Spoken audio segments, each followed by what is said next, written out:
Breaking news, and that is that media tycoon Rupert Murdoch has announced he's going to be stepping down as chairman of Fox and News Corp. His son Lachlan will head up both companies.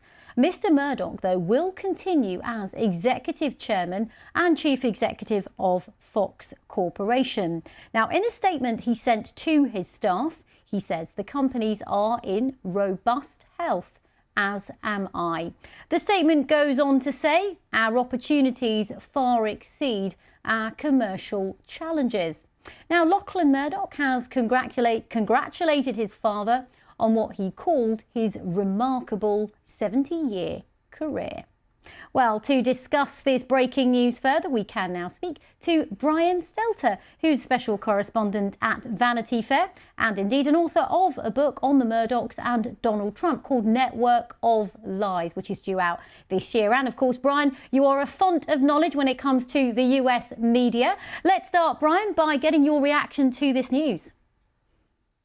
In some ways, this was inevitable. I mean, yes, Rupert Murdoch always said he would never retire. His son Lachlan always said his dad would never retire.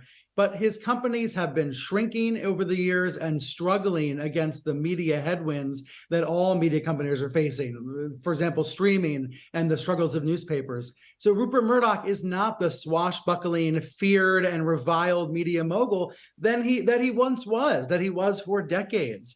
He was strangely passive in recent years as his Fox News network in the US promoted lies about voter fraud in 2020. He seemed to be more like the passenger rather than the driver. He seemed more like the passenger than the captain of the ship. And so I think today's announcement confirms and signifies that. And Brian, we've just had a statement from Lachlan Murdoch, who says on behalf of the Fox and News Corp boards of directors, leadership teams and all the shareholders who've benefited from his hard work, I congratulate my father on his remarkable 70-year career.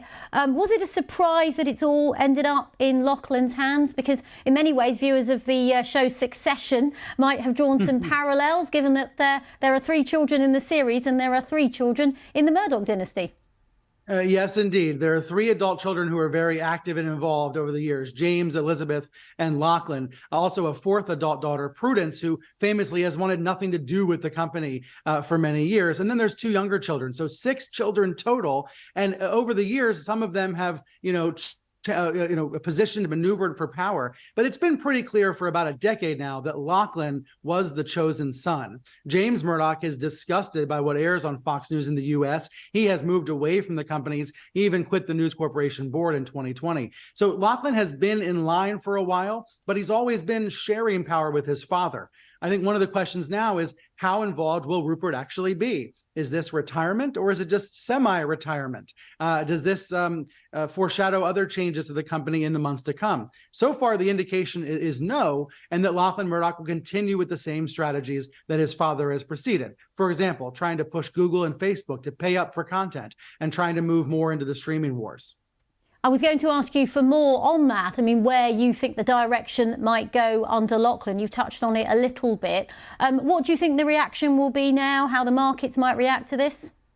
Yeah, Lachlan certainly is as conservative or perhaps even more conservative than his father. So in terms of editorial direction, the conservative vision of these companies, I don't expect that to change at all. What could happen in the event of Rupert Murdoch's death is a takeover attempt by the other siblings. That's because the Murdoch trust will come into play at that point. However, that is not something that seems imminent. Rupert is saying today that he is in robust health, and I'm told he's in Los Angeles at the Fox studio lot, walking around the lot this week, so he's been visible to employees. Over the longer term, however, Fox and News Corporation face dramatic challenges. They are not as big as the Disneys and Apples and Netflixes. They may need more scale, and they may continue to see their print and digital offerings struggle in this marketplace. And for our viewers who might not know a huge amount about Lachlan Murdoch, what do we need to know about him? There's been a debate in media circles about how involved he is at his companies, whether he's a steady hand on the ship or not. And I think, that debate's going to continue to go. For example, Lachlan spends much of his time in Australia. That seems to be where he likes to be the most. That's where his family lives, his children, his wife. And so he's been running Fox from afar, essentially. Fox is mostly an American company with Fox News and the studio, and or at least what remains of the studio. And so it's notable that he prefers to be in Australia, and that's opened him up to criticism that he is, not fully managing the company. I will say at the same time, with the Dominion lawsuit, we saw the emails and text messages that showed that he was involved with Fox News in some way. So, it's going to remain an open question about whether the son is able to follow in the father's footsteps in those ways. Okay, Brian Stelter in the US, thank you very much for bringing us up to date on that story.